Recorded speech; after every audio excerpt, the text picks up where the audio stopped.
Picture this. It's 3 in the morning, pitch black, and you're being shaken awake by a hand that smells like week-old cheese and prayer. Welcome to your new life as a medieval monk, where you're about to become part of the most sophisticated information management system the world had seen since the Library of Alexandria burned down. And before you ask, no, there's no snooze button. There never was. There never will be. So before we dive into this wild ride through medieval data management, hit that like button if you're ready to see how monks basically invented Google 1,000 years before Larry and Sergey were even a thought. Drop a comment telling me what time you usually wake up, because I guarantee these guys had you beat. Now grab whatever caffeinated beverage keeps you functional, dim those lights, and let's jump into the real story of how a bunch of sleep-deprived religious guys in robes created the backbone of Western knowledge preservation. You stumble out of your straw mattress, which by the way is about as comfortable as sleeping on a bag of chopsticks, and your first thought isn't about breakfast, it's about books. Always books. See, while everyone else in medieval Europe was busy dying of various plagues or fighting over who owned which muddy field, you and your brothers were running what was essentially the internet of the Middle Ages, except instead of fiber optic cables, you had quills, instead of servers you had scriptoriums, and instead of IT support, you had Brother Gerald who constantly reminded everyone that copying errors were a sin. The bell tower rings again. That's your cue to shuffle toward the church for matins, the first prayer service of the day. Your feet are freezing because shoes are for the weak, apparently, and as you walk through the cloister you can already hear Brother Thomas clearing his throat. He's been copying the same manuscript of Aristotle for 3 months now, and he's starting to mutter Greek in his sleep. But here's the thing nobody tells you about medieval monasteries. They weren't just religious centers, they were data fortresses. Every single book in existence, every piece of knowledge worth preserving, every random thought some Roman guy had about agriculture, it all lived here protected by walls, prayers, and an army of guys who took their job more seriously than modern-day Swiss bankers. You file into the church with 40 other monks, all of whom look exactly as thrilled as you feel about being awake at this ungodly hour. The irony of that phrase isn't lost on you. But as the chanting begins, something interesting happens. The Latin words flowing from your mouth aren't just prayers, they're memory exercises. Every single monk here has memorized thousands of pages of text, because when books cost more than castles, you become a walking backup drive. The human brain as cloud storage, if you will. And this is where it gets wild. While merchants outside are still counting on their fingers, you're part of an organization that's cataloging, cross-referencing, and indexing information like some kind of medieval Wikipedia. The Abbey Library down the hall has a system so complex that finding a specific text requires knowledge of 3 different organizational methods, 2 dead languages, and possibly a secret handshake. Though that last part might just be Brother Francis messing with the new guys again. The prayer service ends and you have exactly 7 minutes before Lauds, the next prayer session. But those 7 minutes aren't free time. Oh no, nothing here is free time. You're already heading to the scriptorium where your real work begins. The room is cold enough to see your breath, which is actually intentional. Turns out sweat drops and manuscript preservation don't mix well. Who knew?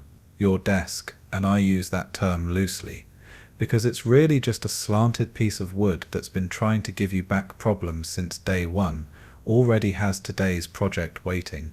It's a copy of Isidore of Seville's Etymologies, which is basically the medieval equivalent of Wikipedia. If Wikipedia was written by one guy who was really confident about things, he definitely didn't fully understand. But here's what's fascinating.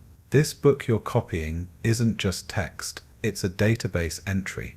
See, medieval monks didn't just copy books randomly, they had a system. Every manuscript had metadata before metadata was even a word. who copied it, when, where, what source they used, corrections made, variant readings noted in the margins. They were tracking version control like modern software developers, except instead of git commits they had colophons. These little notes at the end of manuscripts where monks would write things like, "Finished on the feast of Saint Martin. Pray for Brother Hugh who has the worst handwriting in Christendom." Your hand picks up the quill, freshly sharpened with a knife that's seen better decades, and you dip it in ink made from oak galls, which sounds fancy until you realize oak galls are basically tree tumors caused by wasp larvae. Medieval times were metal like that. The first letter of the page needs to be illuminated, which means you're about to spend 3 hours on a single letter that could have funded a small farm. But that's the point. These aren't just books, they're investments, they're statements. They're the medieval equivalent of showing off your server room to visitors. As you carefully trace the outline of what will become a golden letter studded with ultramarine blue, which costs more per ounce than gold because it's made from crushed lapis lazuli, imported from Afghanistan, you think about the network you're part of. Right now, at this very moment, there are thousands of monks across Europe doing exactly what you're doing, copying, preserving, organizing. It's a distributed network of knowledge preservation that would make modern tech companies weep with envy. No single point of failure, no way to take it all down at once. Brother Michael walks past and glances at your work. He nods approvingly, which from him is basically a standing ovation. He's the monastery's chief librarian, a position that comes with the kind of power that would surprise you. He decides what gets copied, what gets stored where, what gets lent to other monasteries.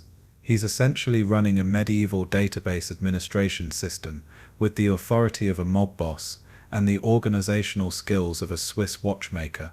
The bell rings. Lords, you set down your quill carefully, making sure it won't drip, and head back to the church.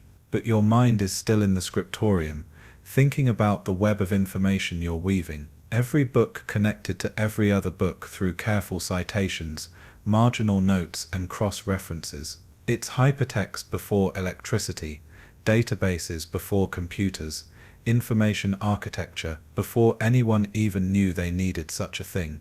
Back from Lord's, and the sun is finally starting to rise, painting the scriptorium windows with pale light that does absolutely nothing to warm the room. Your fingers are so cold they've gone past numb into some new sensation that science hasn't named yet.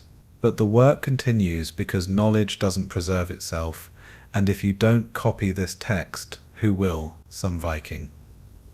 Yeah, right. You return to your illuminated letter, adding tiny gold leaf squares that cost more than most people see in a lifetime.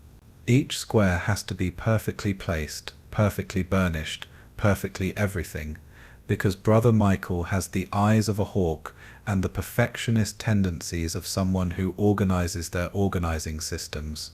But while you're doing this mind-numbing detail work, let's talk about what's really happening here. This monastery, and hundreds like it, are running the most sophisticated information retrieval system of their time. They've invented subject headings, alphabetical ordering, which wasn't as obvious as you'd think, and even primitive keyword searching through elaborate indices. Think about that for a second. While most of Europe couldn't read their own name, monks were creating searchable databases using nothing but ink, parchment, and an organizational system that would make modern librarians slow clap in appreciation.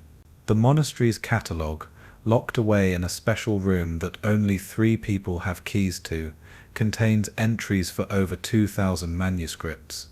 Each entry includes the title, author, subject matter, physical description, condition, location in the library, and cross-references to related works.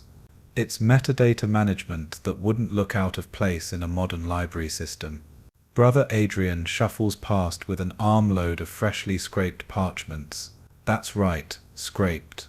Because parchment is made from animal skin, and preparing it involves scraping off hair and flesh until you're left with a writing surface that costs about as much as a cow. because it literally was a cow or a sheep. Or if you're really unlucky and working on a cheaper project, a goat, which always smells slightly off no matter how much you treat it. The morning progresses and you've managed to complete exactly one paragraph. At this rate, finishing this single book will take you about 6 months. But that's fine, that's expected. Because this isn't just copying, you're encoding, every letter perfectly formed according to strict standards that ensure readability, every abbreviation following established conventions that save space and expensive parchment, every marginal note placed precisely where future readers will need it. You're not just a scribe, you're a data entry specialist working in the most demanding conditions imaginable. Around you, other monks are engaged in their own battles with information. Brother Peter is working on a computus, a calculation table for determining the date of Easter for the next 100 years. It requires the kind of mathematical precision that would make modern programmers nervous. Brother Simon is creating a concordance of biblical quotations, essentially building a search engine for scripture using nothing but his memory and an organizational system he invented himself. Brother Francis, meanwhile, is doing something that would blow your modern mind. He's creating a library map, not just where books are located, but how they relate to each other conceptually. Philosophy leads to theology, which connects to natural science, which links to medicine, which references back to philosophy. He's building a knowledge graph, showing the connections between different domains of information, creating navigable paths through the library's collection. It's information architecture that predates the internet by a millennium. The bell rings for Terrace, the third prayer hour of the day, and your stomach reminds you that you haven't eaten anything since yesterday's single meal of bread and vegetable soup that had all the flavor of dishwater and twice the disappointment. But hunger is just another tool for focus, or so Brother Superior keeps telling you, easy for him to say when he's got the keys to the wine cellar. As you file back into the church, you notice something, the psalms you're chanting, all 150 of them that you rotate through weekly. They're not just prayers, they're a filing system. Every monk here knows them by heart, and they use them as memory anchors. Want to remember where you read about the cultivation of beans? Link it to Psalm 23. Need to recall a specific Greek translation? Psalm 89 has you covered. It's a mnemonic system that would make modern memory champions jealous. After prayers it's back to the scriptorium, but now comes the interesting part. Mail call. Not letters from home, those don't exist in your world anymore. This is the medieval equivalent of academic peer review. Other monasteries send their manuscripts for copying, verification or correction. Today's delivery includes something special. A text from the Abbey of Cluny claims to have a complete copy of Cicero's lost work on rhetoric. Every monk in the room stops what they're doing. This is like finding a new Beatles album in your grandmother's attic. Brother Michael examines it with the intensity of someone defusing a bomb. Is it authentic? Is it complete? Is it a clever forgery by some monk who got creative during the long winter months? This is where the real database management happens. See, medieval monks didn't just copy blindly, they were textual critics, comparing multiple versions, noting discrepancies, arguing about translations in the margins, like the world's first comment thread. You've seen manuscripts where 3 different monks from 3 different centuries had an argument about a single word choice, all documented in increasingly cramped handwriting around the original text. Your job today shifts from copying to collating. You've got 3 different versions of the same text, and you need to create a master copy that notes all variations. It's version control without computers, tracking changes across centuries of copying. Every difference might be significant. A word here, a phrase there, could completely change the meaning of a philosophical argument or a medical treatment. No pressure. The work is painstaking. Letter by letter, word by word, comparing texts written by different hands in different styles across different decades. Some abbreviations are standard, others are personal quirks of long-dead scribes. That weird squiggle might mean therefores, or it might mean Brother Augustine was having a hand cramp. You'll never know for sure, but you have to make a decision. As you work, you realize you're not just preserving information, you're curating it. Deciding what's important enough to copy, what's accurate enough to preserve, what's useful enough to take up precious parchment and months of labor. You're a medieval content moderator, except instead of blocking spam, you're preserving civilization. The monastery library isn't just a collection of books, it's a carefully designed system for preserving, organizing, and transmitting knowledge across generations. Every decision about what to copy, where to store it, how to catalog it, these are deliberate choices that will affect what knowledge survives into the future. You're not just copying books, you're programming the cultural DNA of Western civilization. Midday approaches, and with it comes sext. Because apparently whoever named these prayer hours had a sense of humor that nobody talks about. Your eyes are starting to blur from staring at tiny letters all morning, and you're pretty sure you're developing a permanent squint. Occupational hazard of being a medieval data entry specialist. But this is when the real magic happens. See, monasteries aren't isolated data centers, they're nodes in a network. Right now, a monk from the Abbey of St. Gall is visiting, and he's brought their library catalogue. This is huge. It's like getting access to another server's database, and Brother Michael is practically vibrating with excitement, which for him means his left eyebrow raised slightly. The visiting monk, Brother Wilhelm, spreads out his catalogue on the central table. It's written in a code that only librarians understand, full of abbreviations, symbols, and organizational notations that look like someone sneezed while doing calculus. But to trained eyes, it's a treasure map. They have texts you don't, you have texts they don't. Time to negotiate. This is where medieval monasteries become the first peer-to-peer file-sharing network. Except instead of downloading movies illegally, you're trading manuscripts of Pliny's natural history for copies of Bede's ecclesiastical history. The negotiations are intense. Brother Michael argues that your copy of Aristotle's physics has superior marginalia. Brother Wilhelm counters that their Jerome's Vulgate has fewer copying errors. It's like watching two nerds argue about first edition comic books, except these nerds have taken vows of poverty, and the comic books are handwritten texts about theology. An agreement is reached. Your monastery will send 2 scribes to St. Gall for 3 months to copy their unique texts. In return, they get access to your collection of medical treatises, which apparently they desperately need, because Brother Wilhelm mentioned something about an unfortunate incident involving leeches, and places leeches should never go. You don't ask for details. Some things are better left unknown even in the pursuit of knowledge. But here's what's really happening. This isn't just book sharing, it's quality control. Every time a text gets copied by a different monastery, errors get introduced, but by comparing multiple copies from different sources, monks can identify and correct these errors. It's error checking through redundancy, a principle that modern data storage still uses.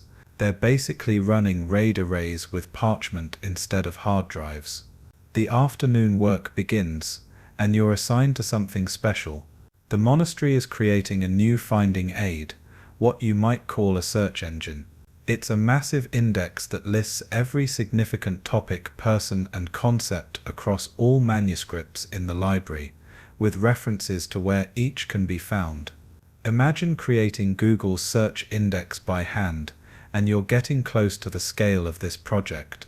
You're working on entries for herbs, medicinal, which means going through every medical text, every natural history, every agricultural treatise, and noting every single mention of medicinal herbs, their uses, preparations, and effects. It's mind-numbing work that makes copying look exciting. But it's also revolutionary.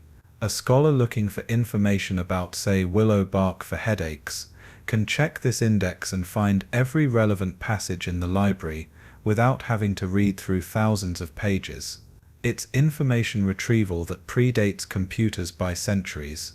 The work continues as afternoon light slants through the windows, illuminating dust motes that dance like tiny angels.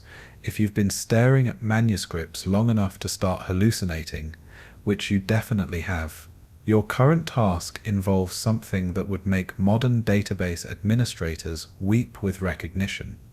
You're dealing with naming conventions and authority control. See, medieval authors didn't have social security numbers or ORCID identifiers. The same person might be referenced as Augustine of Hippo, or if the scribe was feeling fancy, Aurelius Augustinus Hipponensis.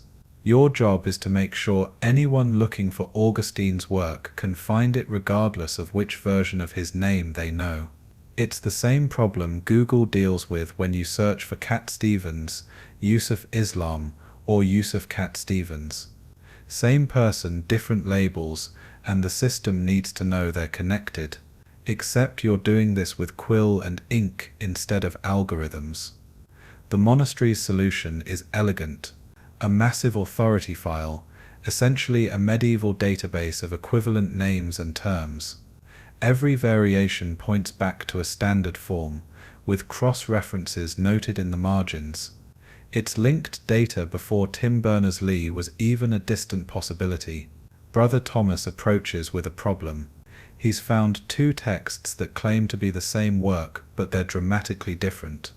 Either someone made serious copying errors, or one is a forgery. This requires detective work. You examine the parchment, looking for telltale signs of age. You analyze the handwriting, checking if it matches known scribes.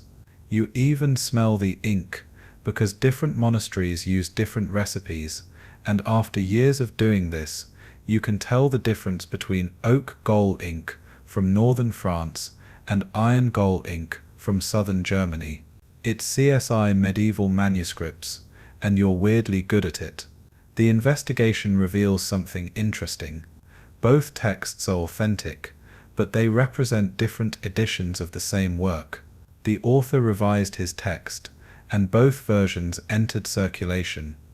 Now you need to determine which is the earlier version, which is the later, and whether the changes are authorial or scribal.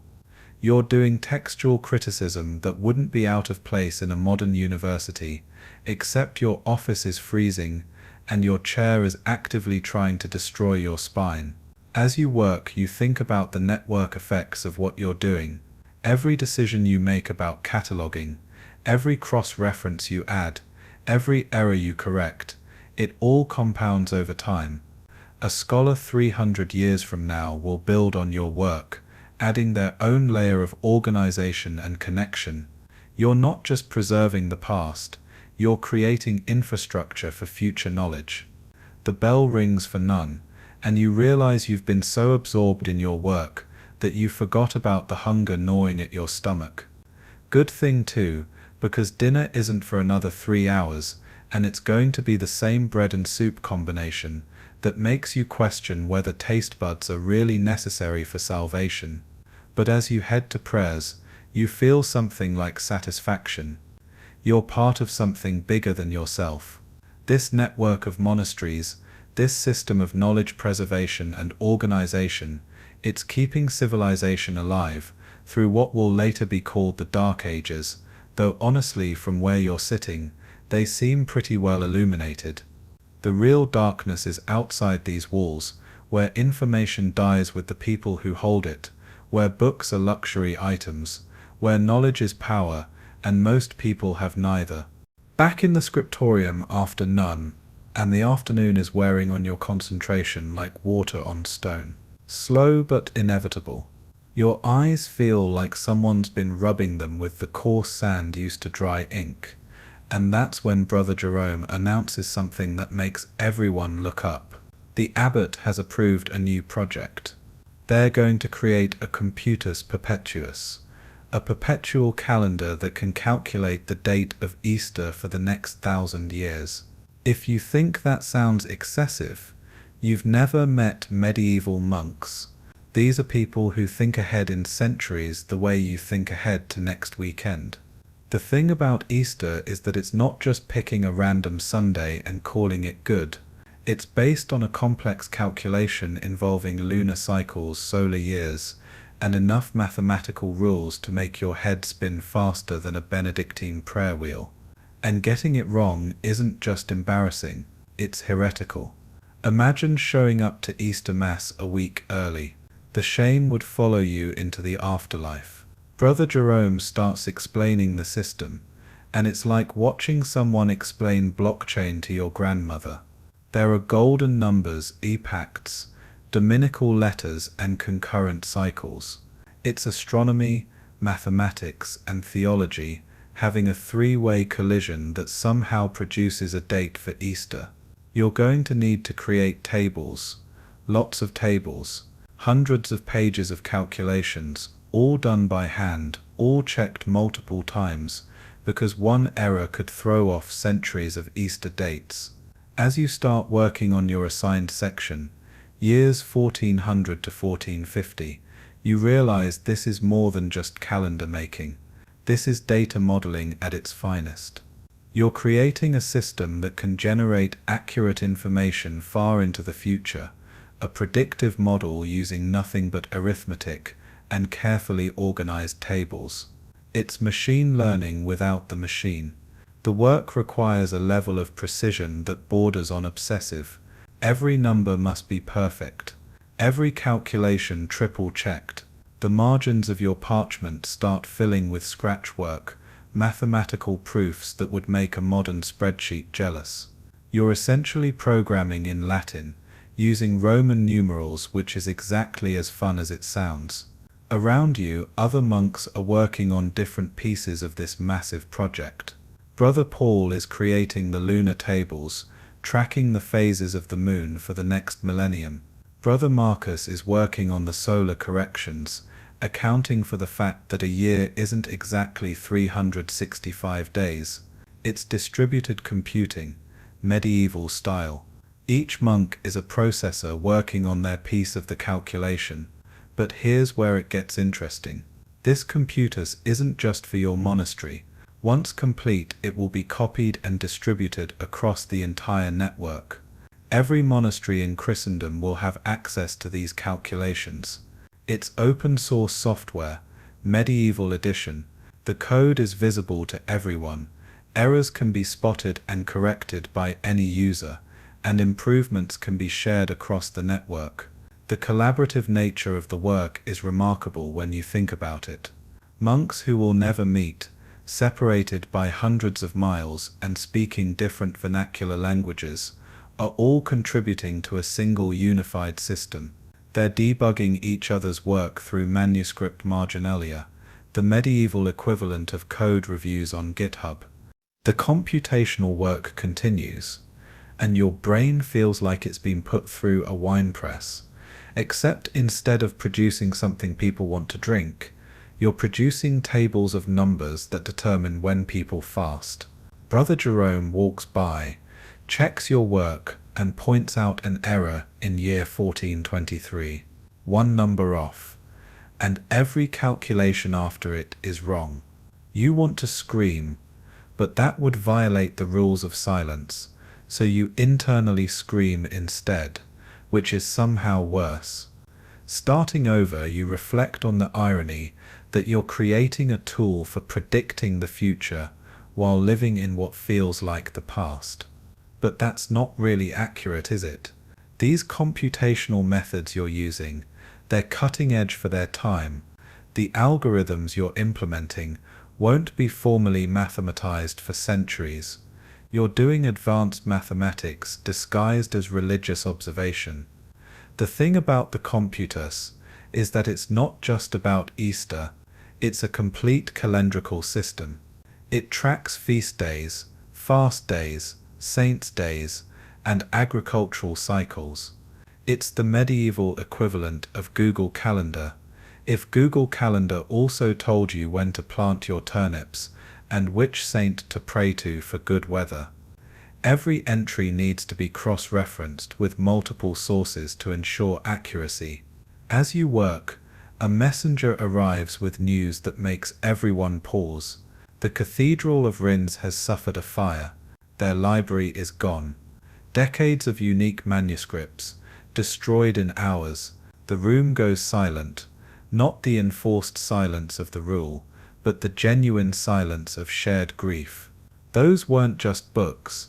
They were irreplaceable nodes in the network of knowledge. Unique texts that existed nowhere else are now gone forever. This is why redundancy matters. This is why monasteries spend enormous resources copying texts that already exist elsewhere. Every manuscript is a backup, every monastery a redundant server in the distributed network of medieval knowledge preservation. When one node fails, the network survives, but each loss diminishes the whole. Brother Michael immediately starts organizing a response. Your monastery will send copies of any texts you have that Rins might have lost. Other monasteries will do the same. It's disaster recovery, medieval style. The network will route around the damage, but some data is permanently lost. There were texts at Rins that existed nowhere else, and now they never will again. The work takes on new urgency. Every calculation you complete, every table you verify, it's not just an exercise in mathematical precision, it's preservation against catastrophe. Your computus will be copied dozens of times, distributed across the network, ensuring that even if disaster strikes here, the knowledge survives elsewhere. You notice Brother Adrian adding something extra to his calculations. He's encoding additional information in the margins, astronomical observations that go beyond what's needed for Easter calculations. The exact time of solar eclipses, the positions of planets, detailed lunar observations. He's using the computus as a vehicle for preserving astronomical data. It's metadata hidden in metadata, information architecture that would make modern data scientists proud. The bell for Vespers interrupts your work, and you carefully set aside your calculations.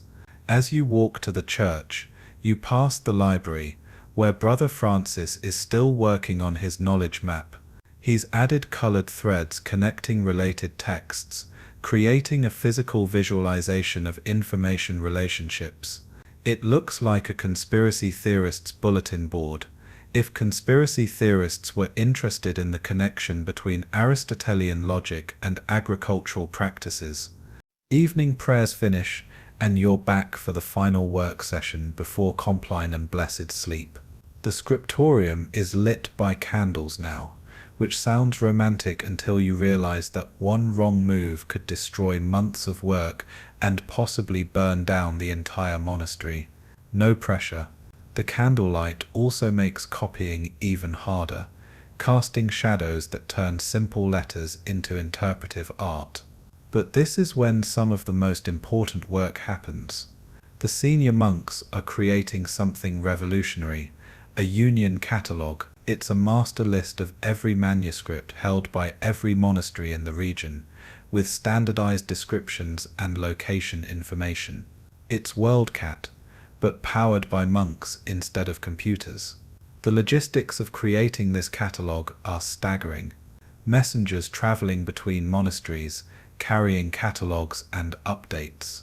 Standardization meetings where monks argue about controlled vocabulary with the passion most people reserve for sports teams.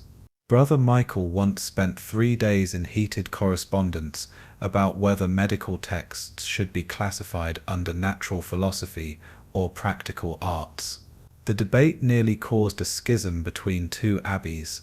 You're assigned to standardize the subject headings for theological texts, which is like being asked to organize snowflakes. Every theologian has their own special interpretation of doctrine, and categorizing them requires the diplomatic skills of a UN negotiator and the patience of someone teaching Latin to Vikings. Do you put Augustine's work on free will under theology, philosophy, or ethics? Yes. The answer is yes to all three, with cross-references to psychology, which won't be invented as a discipline for another 600 years. But Brother Francis is already creating categories for concepts that don't have names yet. The Union Catalogue reveals something fascinating. The network of monasteries has unconsciously organized itself into specialized nodes. The Abbey of Fulda focuses on classical texts. Corby specializes in historical chronicles. St. Gall has the best collection of medical texts. Without central planning, the network has evolved a distributed specialization that ensures comprehensive coverage while avoiding too much redundancy. Its emergent organization, complex systems theory playing out in medieval monasteries. As you work on your entries, you discover discrepancies. 3 monasteries claim to have the only copy of a particular text. Either 2 are wrong, or there are 3 different texts with the same title, or someone's been getting creative with their catalogue descriptions. This requires investigation, correspondence, and possibly sending an envoy to examine the manuscripts in person. It's peer review and fact-checking rolled into one. The catalogue also serves another purpose. It's a trading floor for manuscripts. Monasteries can see what others have and negotiate copying agreements. If Clowney has a text you need and you have one they want, you can arrange an exchange. It's intellectual property trading, except nobody owns anything because you've all taken vows of poverty, so you're trading access rather than ownership. Brother Jerome approaches with news. The computer's calculations for your years have been verified by 2 other monasteries. Your work is officially accepted into the canon. It feels like getting published in a prestigious journal, except the journal is handwritten, and the peer review process involves people who think bathing is optional. The satisfaction is real though. Your calculations will be used for generations, copied and recopied, becoming part of the permanent infrastructure of Christian chronology. Compline has passed, and technically you should be sleeping, but Brother Michael has called a midnight meeting in the library. This is either very good or very bad. There's no middle ground in monastery drama. You slip through the darkened corridors, your feet knowing every loose stone, every creaking board. Years of midnight trips to the latrine have made you a master of stealth navigation. The library at night is a different beast entirely. Moonlight through the windows casts everything in silver and shadow. The books seem to breathe in their sleep, leather bindings expanding and contracting with the humidity. Or maybe that's just the exhaustion talking. When you arrive, you find the senior monks gathered around a single manuscript. It's Byzantine, written in Greek that flows like water across parchment, but somehow both ancient and pristine. Brother Wilhelm from St. Gall is still here, and he looks like someone just told him Christmas comes twice this year.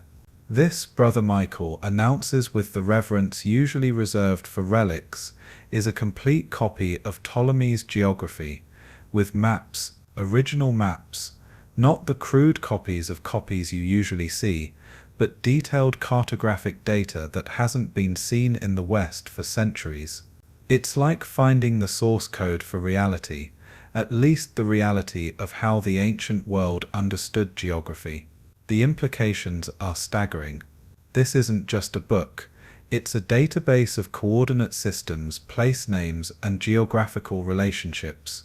It's structured data from the ancient world, preserved through Byzantine copying traditions, and now arriving in your cold little monastery, like a message in a bottle from another civilization. The question is what to do with it.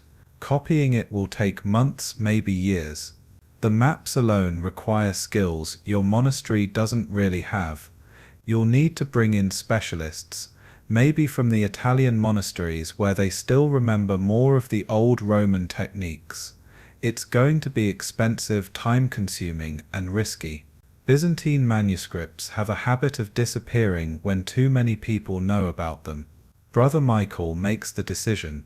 You're going to copy it, but not just copy it. You're going to enhance it. Add contemporary place names alongside the ancient ones. Update the maps with current political boundaries. Create indices that cross-reference the ancient geography with modern pilgrimage routes. You're essentially creating a medieval GIS system, layering datasets across time. Your assignment, because of course you get one even though it's technically sleeping time, is to create a conversion system between Ptolemy's coordinate system and the distance measurements used in contemporary itineraries.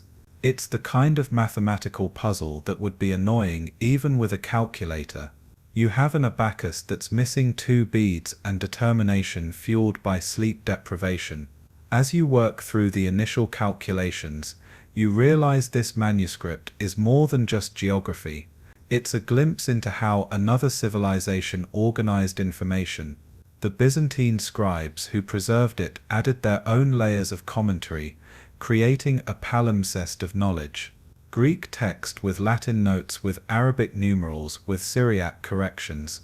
It's multicultural data preservation, each culture adding their own metadata to the stream. The secret midnight work continues. And you're beginning to understand why Brother Michael called this meeting under cover of darkness. This manuscript isn't just valuable, it's politically explosive. The maps show trade routes that certain merchant families would kill to control. They reveal the locations of ancient mines that might still hold wealth. They contain information that could reshape the balance of power between kingdoms. Knowledge really is power.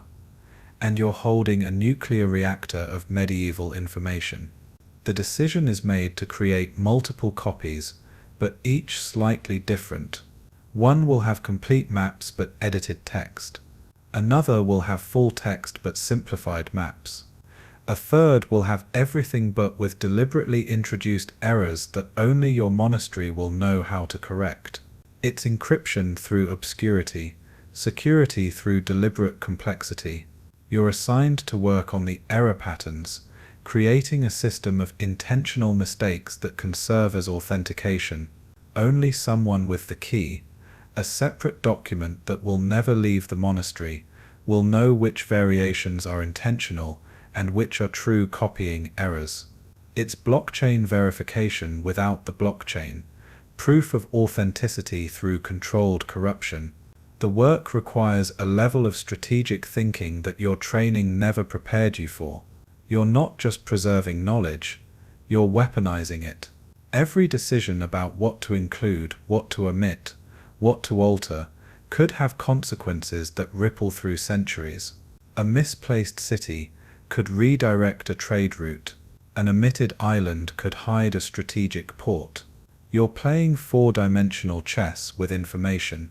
Brother Wilhelm reveals that Sant Gol has a similar Byzantine manuscript, a medical compendium that describes surgical techniques lost to the West since Rome fell. They're willing to trade access, but they want more than just copying rights to the geography. They want your monastery's method for creating purple ink, a secret recipe that produces a color reserved for imperial documents. It's industrial espionage meets medieval chemistry. The negotiation is delicate. Purple ink requires ingredients that are expensive and rare. The recipe is valuable not just for its practical use, but for its prestige. Giving it to Sant Gol means they could produce documents that appear more authoritative than they actually are. But their medical manuscript could save lives, containing treatments for conditions that currently kill more people than all the wars combined. Brother Michael makes a counter-offer. They get the purple ink recipe, but incomplete. The final ingredient, the one that makes the color truly permanent, stays secret. They'll have to send their important documents here for the final treatment. It's vendor lock-in medieval style. Create dependency while maintaining advantage. As dawn approaches and you should definitely be at Macedon's instead of conducting clandestine manuscript operations, you realize something profound. This network of monasteries isn't just preserving the past, it's actively shaping the future. Every decision about what to copy, how to organize it, who gets access, these choices are programming the intellectual DNA of the Renaissance that's still centuries away. You're not just monks, you're time travelers, sending messages to the future through carefully curated information. You manage exactly 43 minutes of sleep before the bell for matins ruins everything. Your eyes feel like they've been replaced with dried beans, and your brain is processing information at the speed of cold honey. But there's no rest for the wicked or the holy, or whatever category sleep-deprived monks fall into. The morning work session brings a new challenge. The Byzantine geography has revealed a problem with your existing catalogue system. The place names don't match. Alexandria in Egypt, Alexandria in Asia Minor, Alexandria near Issus. There are more Alexandrias than anyone realized, and your current system doesn't distinguish between them. It's the medieval equivalent of having 50 files named final_version_actually_final, and not knowing which one is really final. This requires a complete overhaul of your geographical classification system. Every text that mentions a place name needs to be reviewed, contextualized, and properly disambiguated. It's going to take months of work, but without it, the catalogue is essentially lying to future users. A reference to Alexandria could mean any of a dozen cities, and getting it wrong could send a pilgrim to entirely the wrong continent. Brother Thomas suggests a solution that's brilliantly simple. Add contextual tags to each geographical reference. Alexandria the Great for Egypt, Alexandria Minor for the smaller ones, Alexandria Troas for the one near Troy. It's controlled vocabulary with regional modifiers, creating unique identifiers for each location. The Byzantine Greeks already did something similar, you discover, but their system is different from the Roman system, which is different from the Arabic system you've seen in translated texts. You need a meta-system that encompasses all of them, a universal geographical notation that can handle multiple naming conventions. It's Unicode for place names, except you're inventing it 1,000 years early. The work is painstaking. Every geographical reference in every manuscript needs to be examined, identified, and tagged with the new system. You're essentially retrofitting metadata onto centuries of accumulated texts. It's like trying to add GPS coordinates to every location mentioned in every book ever written, except you're doing it with quill and ink, and half the places might not exist anymore. As you work through a chronicle of Charlemagne's campaigns, cross-referencing place names with the Byzantine geography, you notice something odd. Some of the locations in the chronicle don't appear in any geographical text. They're ghost towns, places that existed in living memory but have already been forgotten by formal geography. You're discovering data loss in real time, watching information disappear from the historical record. This leads to another project, creating a supplementary geography of lost places, a catalogue of locations that appear in historical texts, but not in geographical ones. It's preserving metadata about absence, documenting what's been forgotten. Brother Francis calls it the Phantom Atlas, which sounds way cooler than anything you're supposed to be doing in a monastery.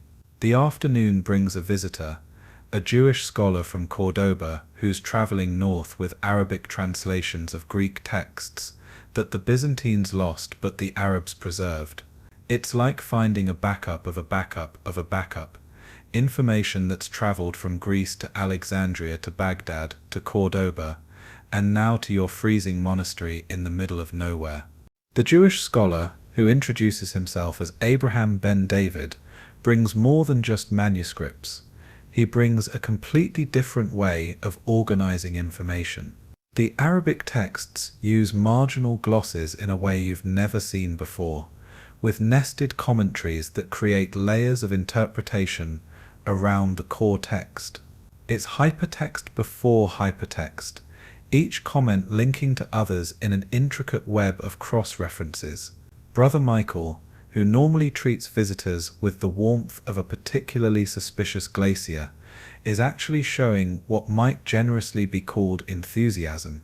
His left eyebrow has raised at least twice, and he's asked Abraham to stay for a week to explain the system. This is like watching your strictly traditional grandfather suddenly get into Bitcoin, unprecedented and slightly concerning.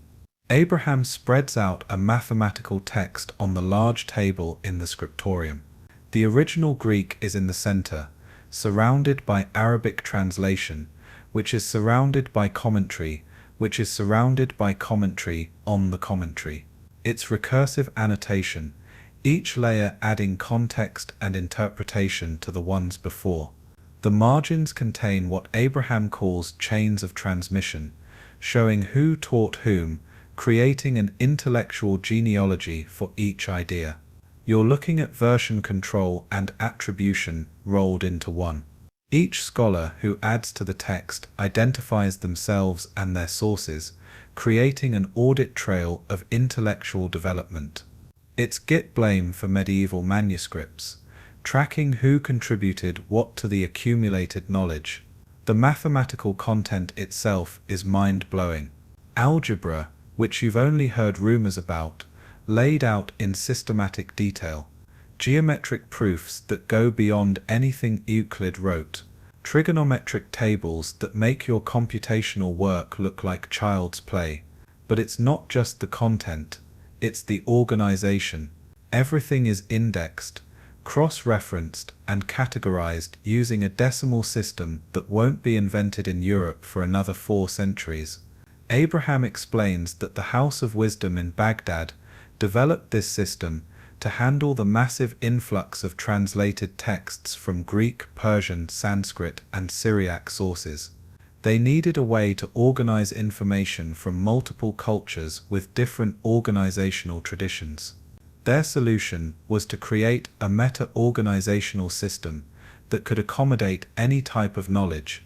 Its information architecture as diplomatic tool, creating neutral ground where different intellectual traditions can coexist. Your monastery's library suddenly feels primitive. Your carefully maintained categories of theology, philosophy, and natural science seem crude compared to this nuanced system that can handle interdisciplinary knowledge. It's like discovering that while you've been proudly organizing your books alphabetically, someone else has invented the Dewey Decimal System, SQL databases, and Google all at once. Brother Adrian raises a concern that's been nagging at you too. This system is powerful, but it's also complex. Teaching it to new scribes will take years. Maintaining it requires a level of mathematical literacy that most monks don't have. It's the medieval equivalent of trying to implement a new operating system when half your users still think computers are powered by tiny demons.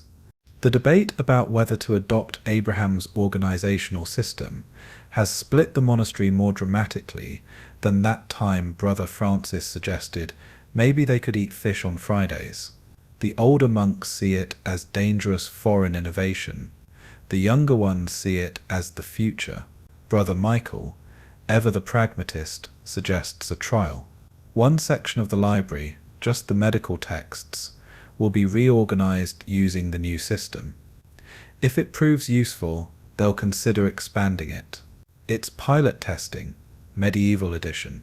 You're assigned to the trial team, probably because you've already shown a dangerous tendency toward innovation by suggesting that maybe, just maybe, they could organize books by subject and author at the same time. Revolutionary thinking like that marks you as either a genius or a heretic, and in your monastery there's not much difference. Abraham works with your team to adapt his system to Latin texts. This isn't straightforward. Arabic reads right to left, which means their marginal annotations flow differently, The mathematical notation they use doesn't translate directly, and some concepts simply don't exist in Latin yet, requiring you to either invent new words or use increasingly creative circumlocutions. The medical texts reveal the power of the new system immediately. Suddenly you can trace the development of a treatment from its Greek origins through Arabic improvements to contemporary European variations. Disease descriptions are linked across cultures, showing how different civilizations understood the same conditions. Pharmaceutical preparations are indexed by ingredient, preparation method, and intended effect. It's a medical database that would be impressive even by modern standards. But the real innovation is the way the system handles contradictions. Instead of choosing one authority over another, it preserves all viewpoints with their supporting evidence. Galen says one thing, Avicenna says another. Contemporary experience suggests a third option. All are preserved, indexed, and cross-referenced. It's evidence-based medicine before that was even a concept, allowing future scholars to evaluate competing claims rather than just accepting received wisdom. Brother Thomas, working on the pharmaceutical index, discovers something disturbing. Several of the Arabic texts describe medicines made from plants that none of you can identify. The descriptions are detailed, the effects well documented, but the plants themselves are unknown in Europe. It's a database pointing to missing data, bibliographic references to real-world objects that might not exist or might be known by completely different names. This launches a sub-project to create a botanical concordance, matching plant names across languages and regions. Is the Arabic Siddharth the same as the Latin Sisyphus? Is Persian Gul actually Rosa Damascena or something else entirely? You're creating a translation layer between different cultural understandings of the natural world. It's taxonomy before Linnaeus, trying to impose order on the beautiful chaos of how different cultures name and categorize the living world. Abraham mentions that Jewish scholars in Cordoba are doing similar work, creating what they call the Great Concordance, linking Hebrew, Arabic, Greek, and Latin texts on all subjects. It's an ambitious project to create a universal index of human knowledge, searchable across languages and cultures. The medieval equivalent of trying to index the entire internet, except the internet is handwritten and spread across 3 continents. As Abraham's visit nears its end, he shares something that changes everything. He has connections to Jewish merchants who travel the Silk Road. They can access texts from India and China, mathematical and astronomical works that make even the Arabic scholarship look primitive. But these texts come with a cost, not just monetary but intellectual. They use completely different systems of thought, different logical structures, different ways of organizing information. Your mind reels at the possibility. The monastery's library, which seemed so comprehensive, is just a tiny fragment of global knowledge. There are entire civilizations with their own scholarly traditions, their own ways of preserving and organizing information that you've never even imagined. It's like discovering your database is missing entire tables you didn't know existed. Brother Michael convenes an emergency meeting. The possibility of accessing Eastern texts is tantalizing but dangerous. These aren't Christian works. Some might contain ideas that challenge church doctrine. The organizational systems they use might be incompatible with everything you've built. It's the medieval equivalent of deciding whether to integrate with an alien database that might corrupt your entire system. The debate is fierce. Brother Paul argues that all knowledge comes from God, and refusing to preserve it is the real heresy. Brother Marcus counters that some knowledge is too dangerous to preserve, that the monastery's duty is to Christian truth, not universal information hoarding. Brother Francis, predictably, just wants to see how the Chinese organize their libraries. The abbot, who's been notably absent from most of these discussions, finally weighs in. Knowledge itself is neutral, he declares. It's the use of knowledge, that can be good or evil. The monastery will pursue these Eastern texts, but with safeguards. They'll be kept in a special collection, accessible only to senior scholars. They'll be studied and annotated with Christian commentary. Dangerous ideas will be contextualized, not censored. It's content moderation with a theological twist. Abraham agrees to facilitate the connection, but he warns that it will take time. The Jewish merchants who travel those routes move slowly, and texts from China might take years to arrive. In the meantime, he leaves you with something almost as valuable, a copy of the indexing system used by the Cairo Geniza, a Jewish repository that preserves every piece of written material their community produces, everything from shopping lists to scholarly treatises, all indexed and preserved. It's the ultimate database, treating every piece of information as potentially valuable. As Abraham prepares to leave, he makes an offer that stops everyone cold. There's a gathering of scholars planned in Toledo next year, Christian, Jewish, and Muslim intellectuals meeting to share knowledge and translation techniques. He invites your monastery to send representatives. It's an international conference on information management, medieval style. The implications are staggering. Direct access to scholars from different traditions. The possibility of standardizing organizational systems across cultures. The chance to see manuscripts you've only heard rumors about. But also the risk of being branded as too cosmopolitan, too accepting of foreign ideas. The medieval church doesn't always look kindly on too much intellectual fraternization. 2 months have passed since Abraham's visit, and the monastery is still reverberating from the ideas he introduced. The trial reorganization of medical texts has been so successful that Brother Michael has authorized expanding it to natural philosophy. But success brings its own problems. The new system requires more metadata than your current copying practices provide. Every manuscript now needs extensive front matter documenting its sources, translation history, and related texts.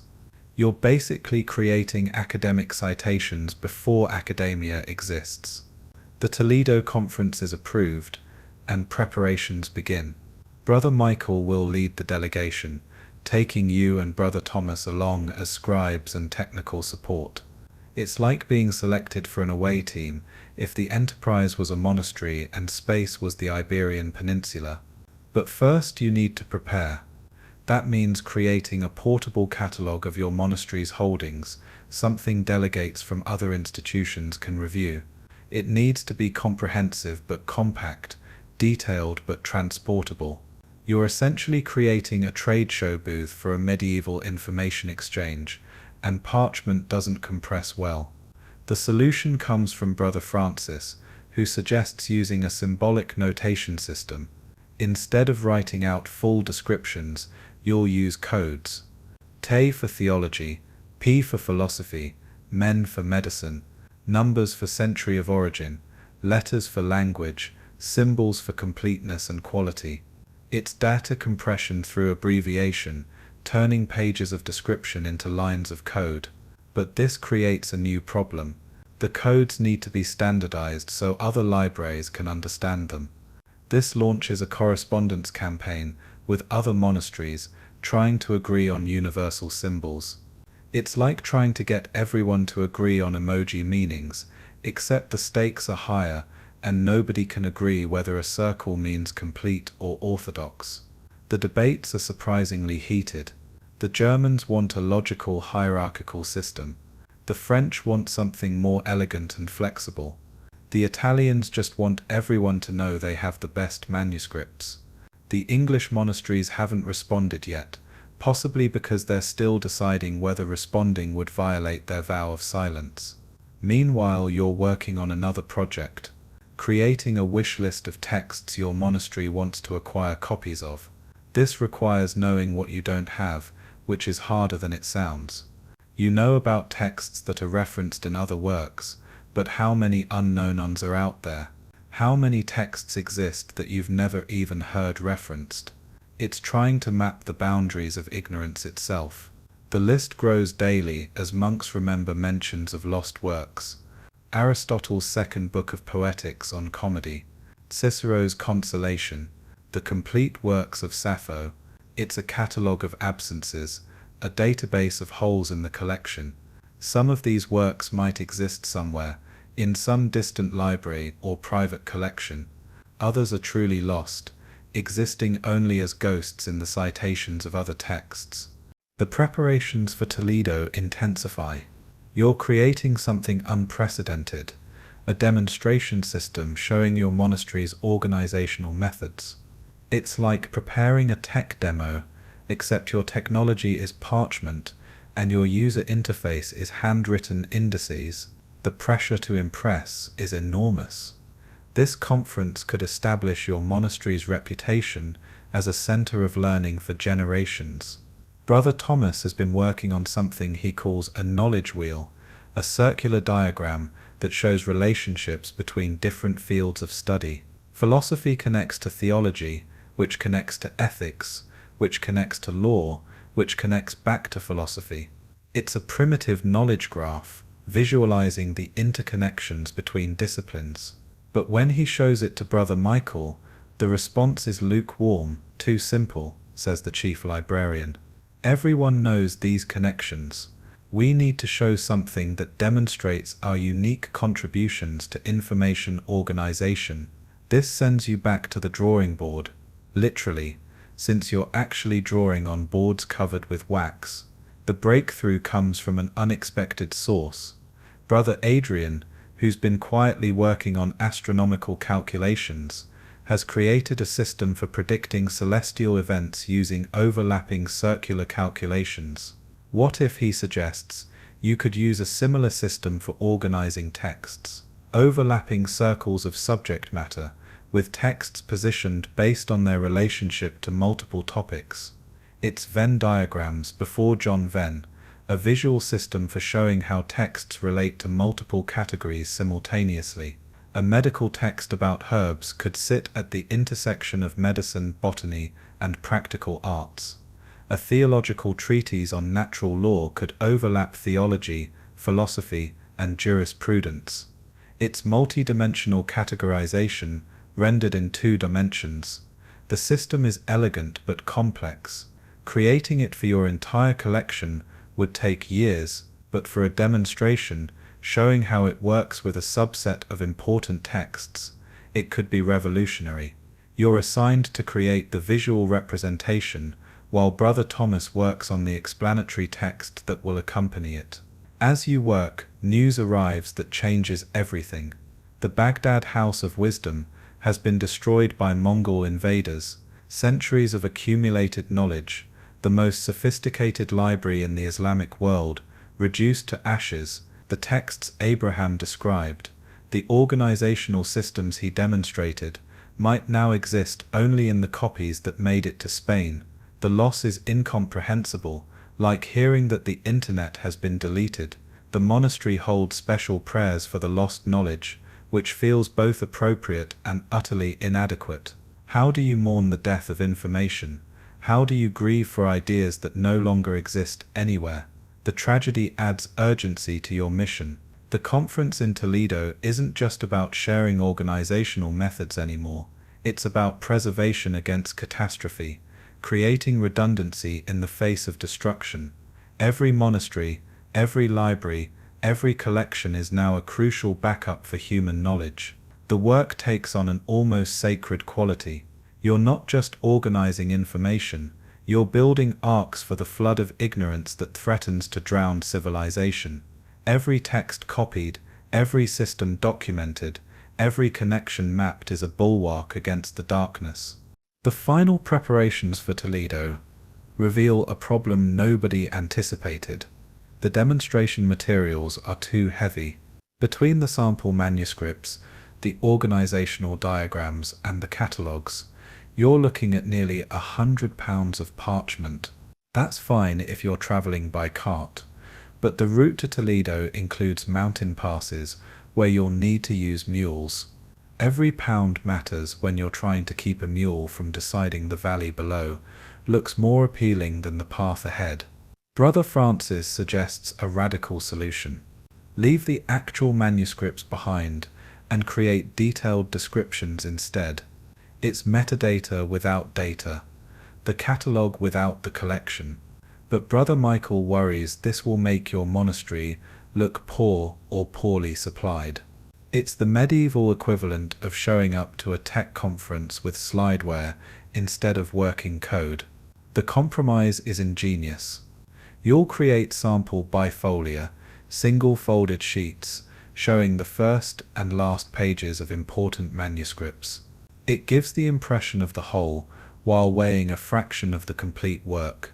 It's lossy compression, preserving the essential information while discarding the redundant middle. You're literally implementing data compression through physical editing. But this creates a new challenge. Which pages best represent each work? For a biblical text, it's easy. Beginning and end tell the story. But for a philosophical treatise, the meat might be in the middle. For a medical text, the most valuable information could be scattered throughout. You need to create abstracts that capture the essence without the substance. You spend days creating these samples, agonizing over which pages best represent each work. It's like creating a movie trailer, if movies were books and trailers were two random frames. The result is a portable library, a collection of fragments that somehow represents the whole. It's synecdoche as information science. The organizational diagrams get similar treatment. Instead of showing every text, you'll demonstrate the system with representative examples. A theological work that also contains natural philosophy. A medical text with agricultural applications. Edge cases that show the flexibility of your system. You're creating a proof of concept using edge cases as your test data. Brother Thomas has been corresponding with the Toledo hosts about logistics. The conference will include a copying marathon where scribes from different traditions will work side by side, sharing techniques and comparing methods. It's a hackathon for manuscripts, competitive copying with style points for illumination. You'll need to bring your best tools, your finest inks, your most impressive techniques. The problem is your most impressive technique is Brother Adrian's gold leaf application, and gold leaf doesn't travel well. One strong breeze and your demonstration becomes very expensive confetti. The solution involves creating a portable workshop, with tools and materials carefully packed in specially designed cases. It's bringing your development environment with you, making sure you can compile your code on any system. 3 days before departure, Abraham's promised connection delivers. A Jewish merchant arrives with a single manuscript from India, a mathematical text written in Sanskrit with Arabic annotations. It's incomprehensible and beautiful, using a numerical system and logical structure unlike anything in your library. It's like receiving source code in a programming language that hasn't been invented yet. The journey to Toledo begins before dawn, because apparently medieval travel operates on the principle that if you're going to be miserable, you might as well start early. Your small party consists of Brother Michael, Brother Thomas, yourself and 2 lay brothers whose main job is to prevent the mules from staging a rebellion. The manuscripts and materials are packed in waterproof cases that cost more than most people's houses. The first day's travel is through familiar territory, but by evening you're already in lands where the monastery's influence wanes. You stop at another monastery for the night, and this is where things get interesting. They have a completely different organizational system, one based on the 7 liberal arts. Every text is categorized as grammar, rhetoric, logic, arithmetic, geometry, astronomy, or music. It's elegant but limiting. Where do you put a medical text? Is it astronomy, because it deals with celestial influences on health? Or arithmetic, because it involves calculating dosages. Brother Michael engages their librarian in what can only be described as competitive taxonomy. They debate categorization systems with the intensity of sports fans arguing about playoff rankings. You and Brother Thomas take notes, documenting their system for later analysis. It's field research, gathering data on alternative organizational methods in their natural habitat. That night, you can't sleep, not because of the unfamiliar bed, which is actually slightly more comfortable than your usual board pretending to be a mattress, but because you've realized something profound. Every monastery you visit will have a different system. There's no standard, no universal method. It's the Tower of Babel, but for information architecture, everyone speaking different organizational languages, unable to fully share their knowledge because they can't agree on how to structure it. The next day's travel takes you through a market town where you witness something that makes Brother Michael practically vibrate with indignation.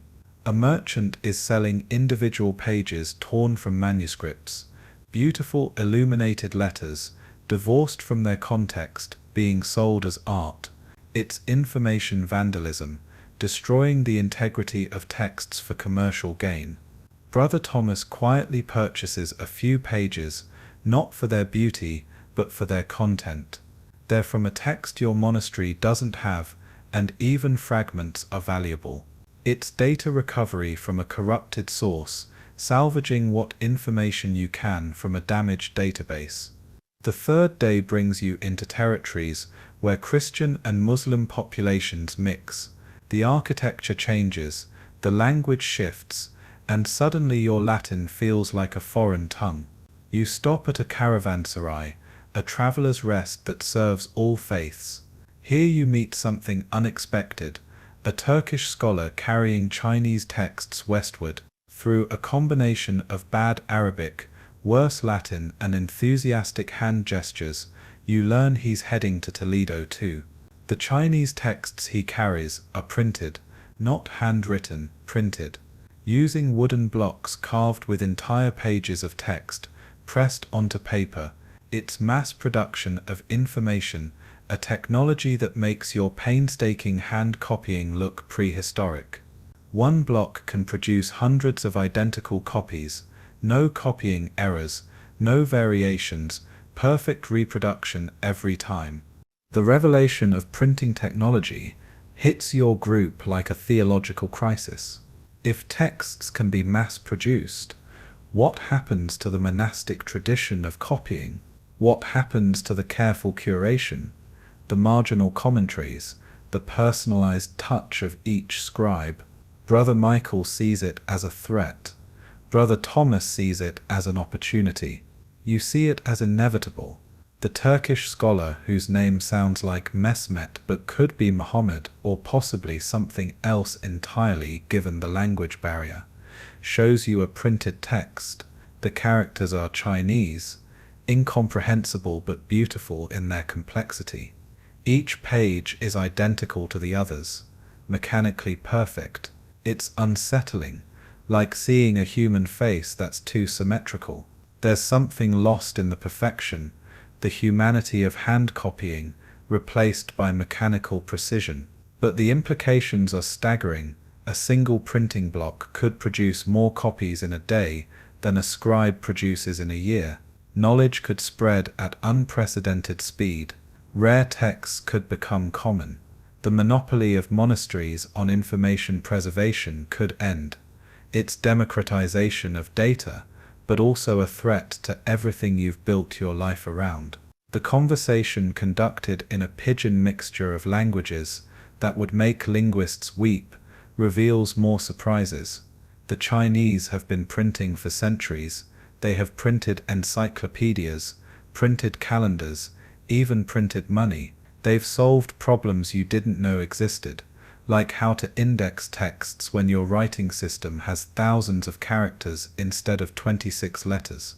That night, camping under stars that look the same, whether you're Christian, Muslim, or Confucian, you have a crisis of faith.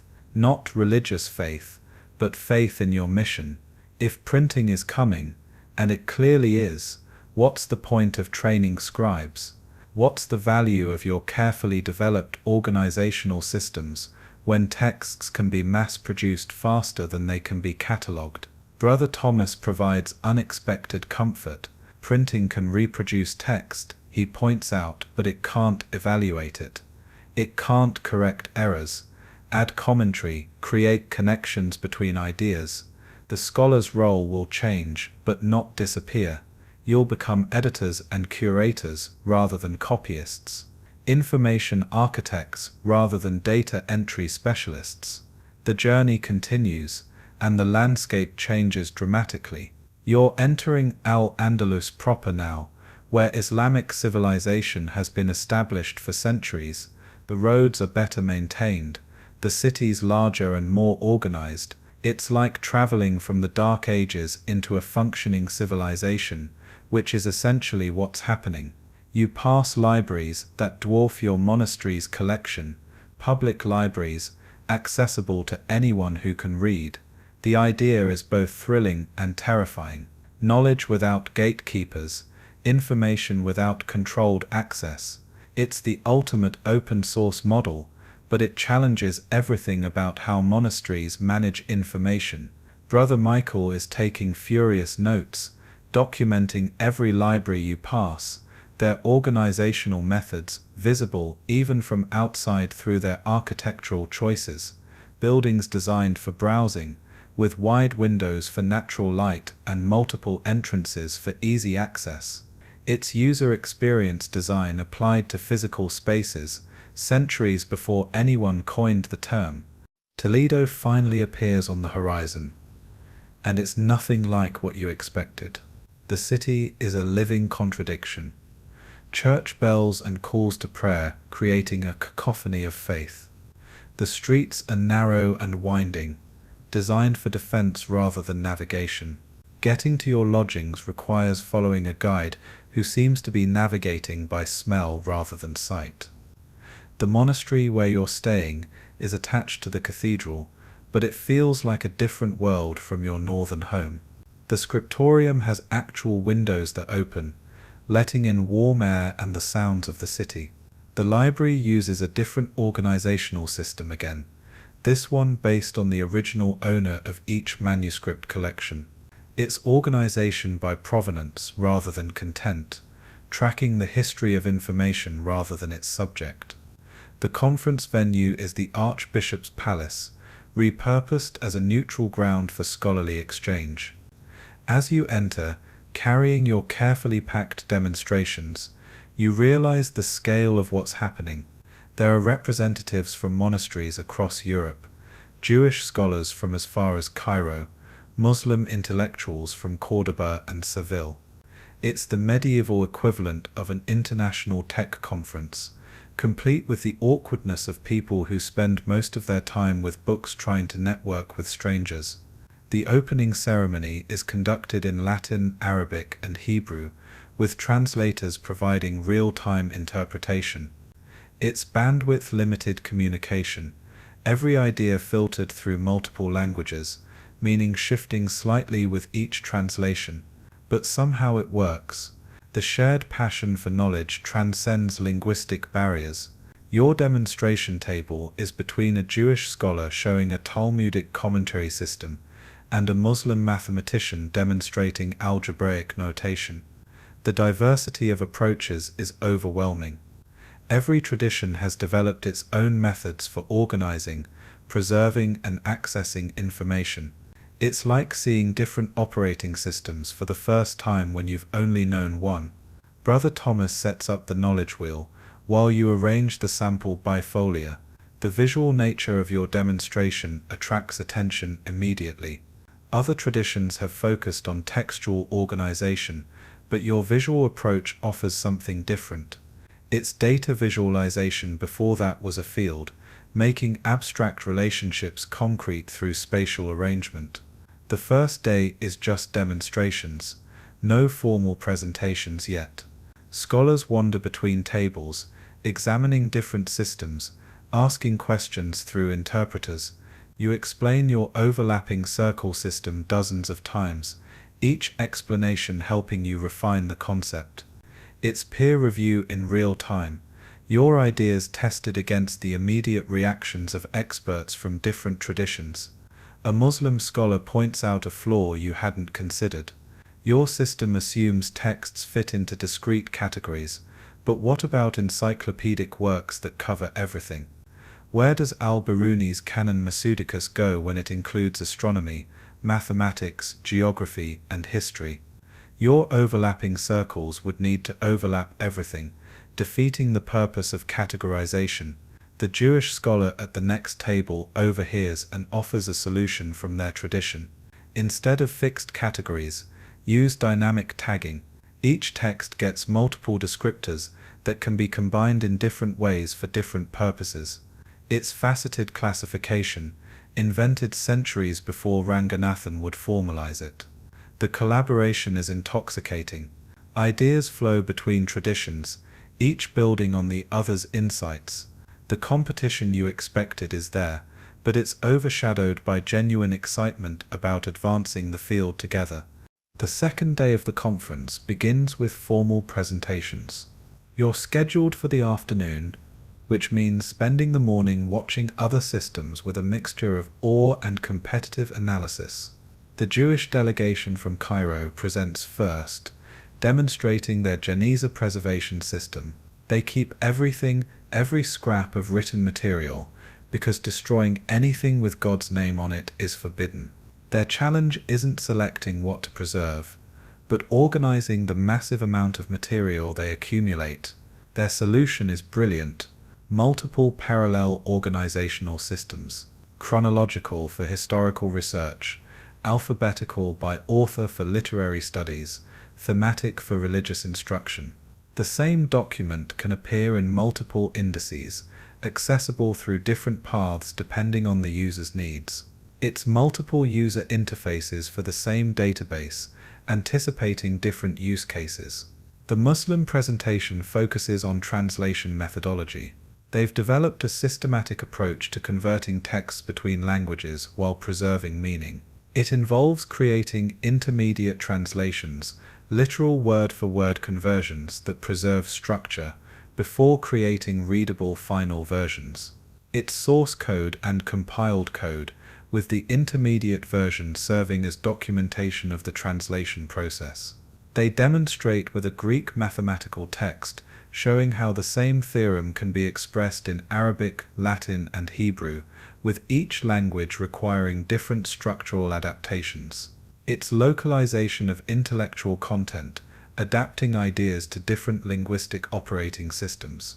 A Christian delegation from Paris presents their solution to the problem of textual corruption. They've developed a system of checksums, mathematical values calculated from the text that can verify accuracy. By converting letters to numbers and performing calculations, they can detect if even a single character has been changed. It's error detection through mathematics, data integrity verification using medieval cryptography. The morning session breaks for a meal that's surprisingly good. Apparently, when you gather scholars from traditions with different dietary restrictions, the solution is to serve everything and let people self-select. It's a buffet approach to religious accommodation. You're too nervous to eat much, knowing your presentation is next. During lunch, informal discussions reveal the real treasure of the conference. Everyone is dealing with the same fundamental problems: how to organize growing collections, how to ensure accuracy across copies, how to make information findable, how to preserve knowledge against catastrophe. The different solutions reflect different cultural values, but the underlying challenges are universal. It's convergent evolution in information science. Your presentation time arrives. Brother Michael introduces your monastery's approach, while you and Brother Thomas set up the demonstration. The knowledge wheel draws immediate interest. People crowd around as Brother Thomas explains the concept, using a theological text that incorporates natural philosophy as an example. The overlapping circles show visually how the text relates to multiple domains of knowledge. You demonstrate the bifolia sampling system, explaining how it allows assessment of manuscripts without transporting entire collections. Several scholars immediately see applications for their own libraries. It's intellectual property sharing in its purest form, ideas freely given because knowledge increases when shared. The Sanskrit manuscript from India generates the most excitement. Nobody here can read it, but the mathematical notations are partially comprehensible. It uses a decimal system with a symbol for zero, a concept that's still novel in European mathematics. The implications ripple through the crowd, a placeholder for nothing that makes calculation infinitely more powerful. The discussion following your presentation reveals something unexpected.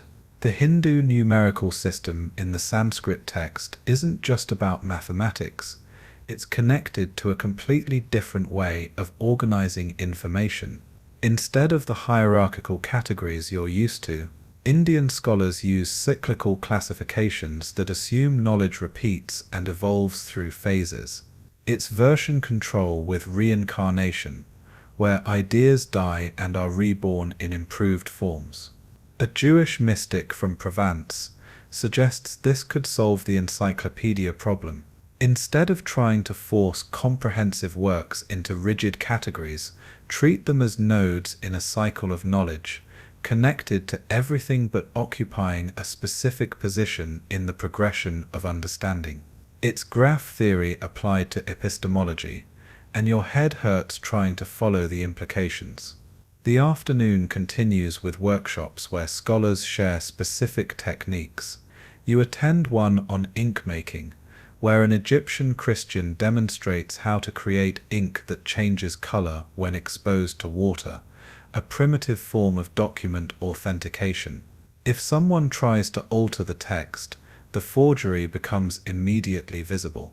It's tamper-evident documentation, security through chemistry. Brother Thomas attends a workshop on memory palaces, the technique of using imaginary architecture to organize and recall information.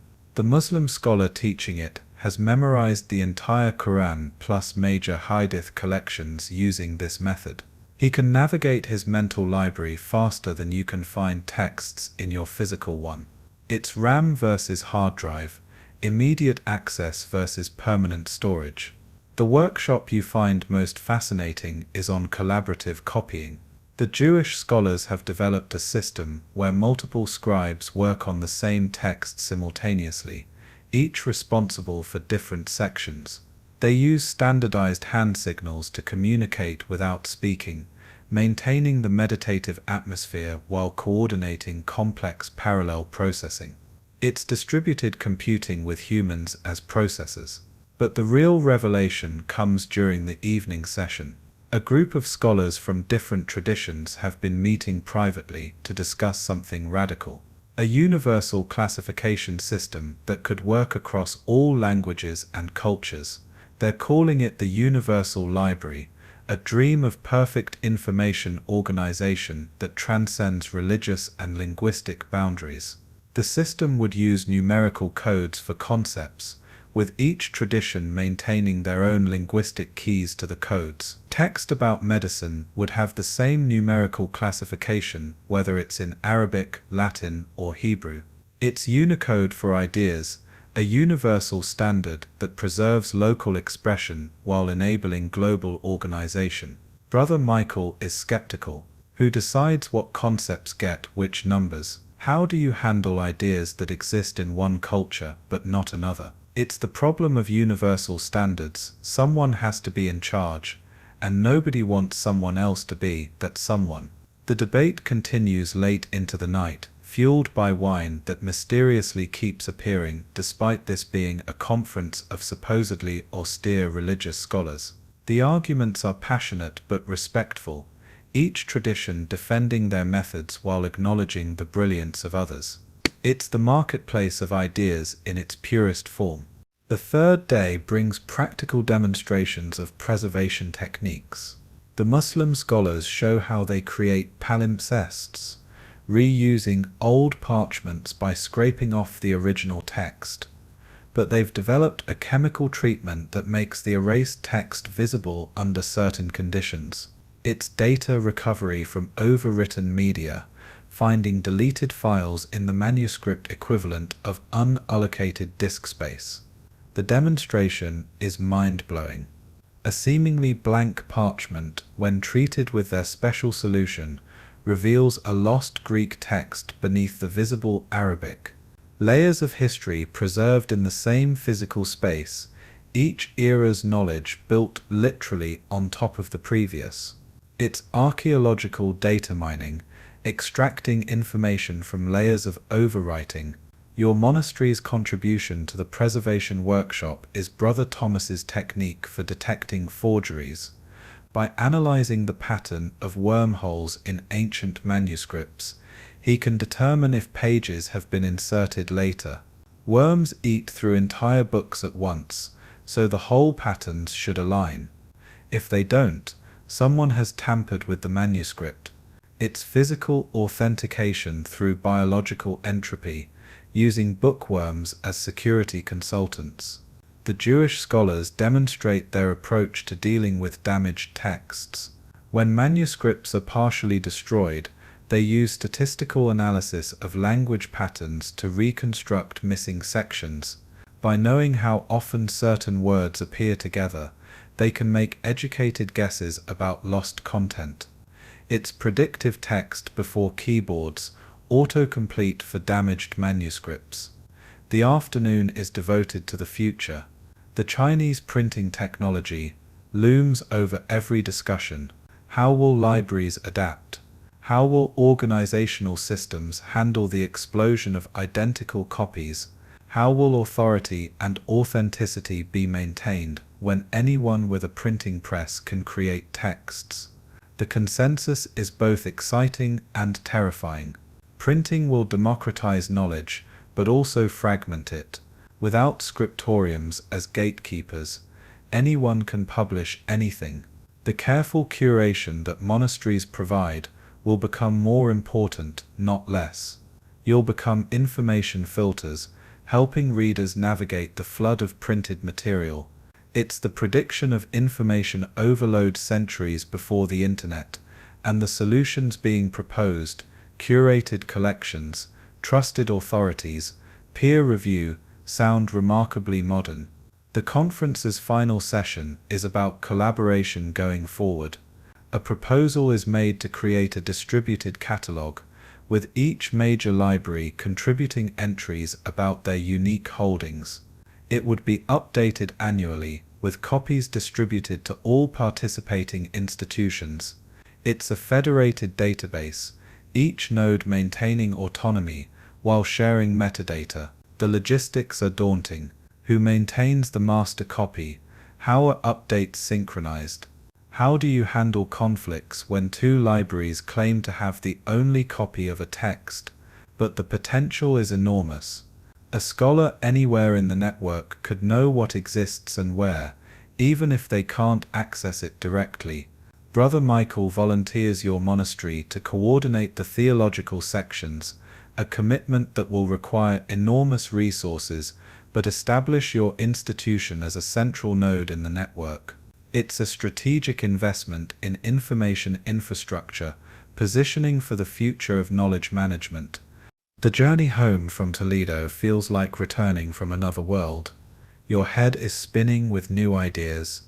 Your notebooks are full of diagrams and systems you barely understand. And Brother Michael hasn't stopped muttering about numerical classifications since you left. The mules, at least, seem unchanged by the experience of carrying revolutionary information architecture concepts. The first night's stop brings an unexpected encounter. The monastery where you're lodging has just received a collection from a dissolved priory, boxes of manuscripts, completely uncatalogued, dumped in their receiving room like orphaned children.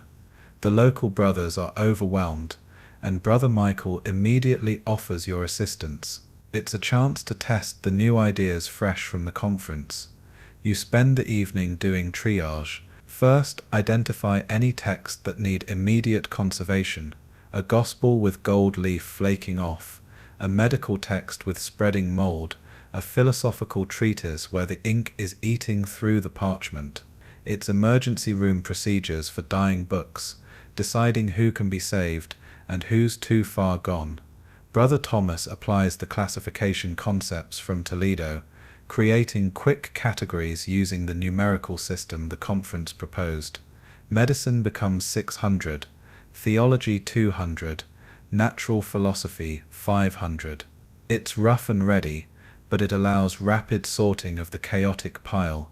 You discover treasures in the heap, a complete copy of Boethius's Consolation of Philosophy, with unique marginal commentary, a mathematical text that appears to be translated from Arabic but isn't in any catalogue you know, a hymnal with musical notation you've never seen before, possibly showing a regional tradition that's been lost.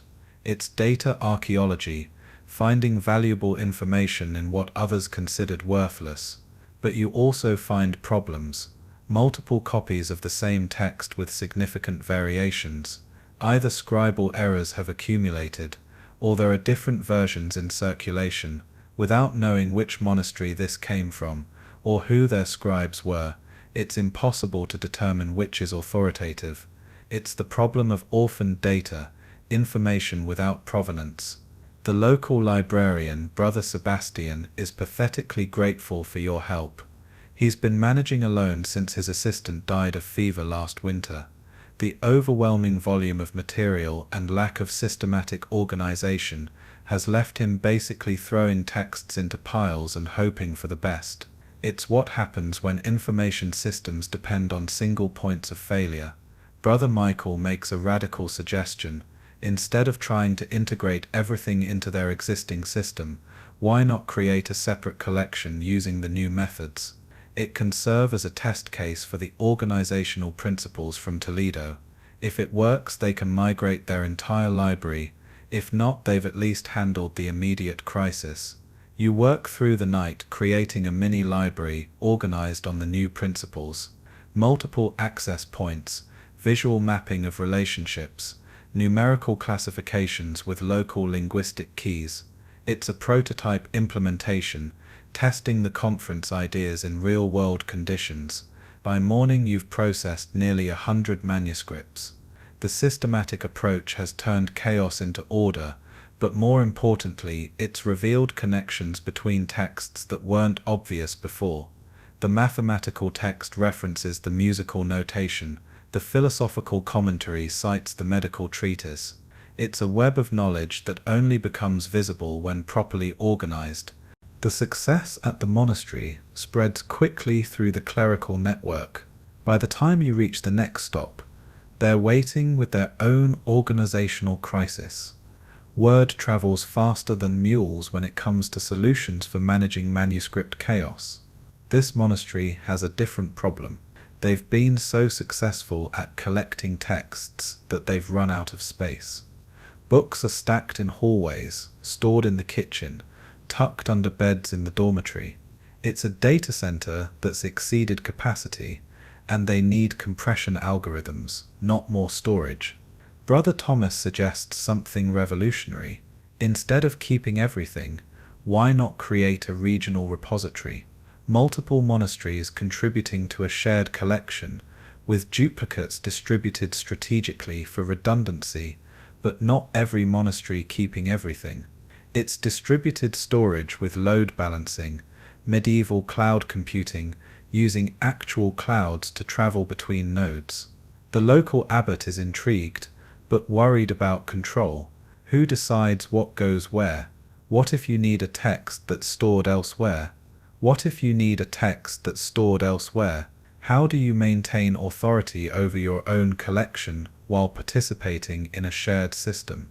These are the same questions modern institutions face with cloud storage and collaborative platforms. Brother Michael proposes a governance structure borrowed from the merchant guilds. Each participating monastery gets a vote proportional to their contribution. Decisions require consensus for major changes, but allow individual autonomy for local collections. It's federated democracy applied to information management, blockchain governance without the blockchain. The discussion continues through dinner, which is markedly better than your home monasteries. Apparently, Proximity to trade routes means access to spices, and their cook has opinions about flavor that would be considered dangerously sensual back home. The wine is also superior, which might explain why everyone becomes increasingly enthusiastic about revolutionary organizational schemes as the evening progresses. By the time Compline rolls around, you've sketched out a complete regional library network, shared catalogs, rotating loans, collaborative copying projects, even a dispute resolution system for when monasteries disagree about attribution or authenticity. It's ambitious to the point of fantasy, but the components are all feasible. It just requires unprecedented cooperation between institutions that usually compete for prestige and resources. The next morning brings a reality check. Creating such a system would require standardization of practices that have developed independently for centuries. Every monastery has its own abbreviations, its own organizational quirks, its own sacred traditions about how things should be done. It's asking Windows, Mac, and Linux users to agree on a single operating system. But the seed is planted. The prior agrees to correspond with neighboring monasteries about the possibility. Even if the full vision isn't achievable, partial implementation could solve immediate problems. Shared catalogs alone would prevent duplicate effort in copying. Standardized classifications would enable easier exchanges. It's incremental revolution, changing the system from within. As you prepare to leave, the prior shows you their prized possession, a manuscript they claim contains Aristotle's lost work on comedy. Your heart races as you examine it. But something feels off. The parchment is too new, the Greek too clean. It's a medieval forgery, someone's attempt to fill a gap in the classical canon. But even forgeries have value as historical artifacts, showing what people thought should exist. The final day of travel brings you through a town where something unprecedented is happening. A secular scribe has set up shop, offering to copy documents for anyone who can pay, not religious texts, but legal documents, merchant contracts, personal letters. It's commercialized information services, the beginning of writing as a trade rather than a calling. Brother Michael is appalled. Writing is sacred work, not commerce. But you see something different. If secular scribes handle routine copying, monasteries can focus on preservation and organization. It's specialization of labor, letting each group do what they do best. The monks can be the scholars, while others handle the grunt work. The scribe's shop is fascinating. He's developed his own shorthand for common legal phrases, compression techniques that let him copy faster. His organization system is purely practical, documents filed by date and client rather than subject. It's a different philosophy of information, focused on retrieval rather than preservation. You strike up a conversation, your clerical robes earning suspicious looks from his merchant clients. He learned to write in a monastery, but left when he realized he could make more money in the world. His bitterness about monastic life is palpable, but so is his pride in his skills. He's developed techniques the monasteries haven't thought of because his constraints are different. He shows you his invention for rapid copying of standard documents. A wooden frame with movable strips containing common phrases. By arranging the strips and filling in the blanks, he can create customized documents quickly. It's templating, mail merge before mail existed. The implications are staggering for monastery work. Imagine copying religious texts where standard prayers are on reusable strips. Brother Thomas is taking detailed notes, already seeing applications. The scribe, warming to his audience, shares more innovations. He's created a phonetic spelling system for names, ensuring accurate reproduction even when he doesn't understand the language. He's developed a dating system that doesn't rely on religious feasts, using market days instead. It's secular information architecture, organized around commerce rather than faith. The encounter leaves you thoughtful as you complete the final stretch home. The world is changing. Information is escaping the monastery walls, becoming a commercial commodity. The monopoly on literacy is breaking down. Your role as guardians of knowledge is evolving whether you want it or not. Your monastery appears on the horizon as the sun sets, looking exactly the same as when you left. But you're different. You've seen other ways of organizing information, other philosophies of knowledge.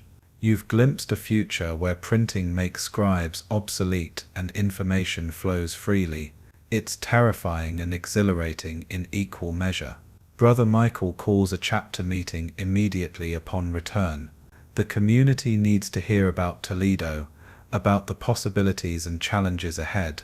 As you help him prepare his presentation, you realize you're not just reporting on a conference, you're preparing your monastery for a fundamental shift in how human knowledge is created, preserved, and shared. The medieval database is about to become something entirely new. 6 months have passed since Toledo, and your monastery is unrecognizable, not physically. The stones are still cold, the beds still uncomfortable, and the food still tastes like penance, but intellectually it's been transformed. The library has been reorganized using the hybrid system developed at the conference. Younger monks have embraced it enthusiastically, while older ones grumble about newfangled nonsense, while secretly admitting it works better. The manuscript you're currently copying is part of the new distributed catalogue project. You're creating standardized entries for every unique text in your collection, using the numerical classification system with Latin descriptions. It's tedious work, but you can see the bigger picture. Once complete, scholars across Europe will be able to locate any text in the network. It's a medieval Google, searchable not by algorithm, but by careful human indexing. Brother Francis has taken the visual organization concepts to an extreme. He's created a 3-dimensional model of the library's holdings using wooden blocks and colored threads. It looks like a spiderweb designed by someone with too much time and not enough supervision, but it works. You can trace the connections between texts, see gaps in the collection, identify clusters of related knowledge. It's data visualization that borders on art. The Sanskrit manuscript has become a sensation. A visiting scholar from Venice claims to partially understand it, and has been working with Brother Adrian on translation. The mathematical concepts are revolutionary. Not just the decimal system and zero, but negative numbers, algebraic equations, and something called sine and cosine that relates to circles.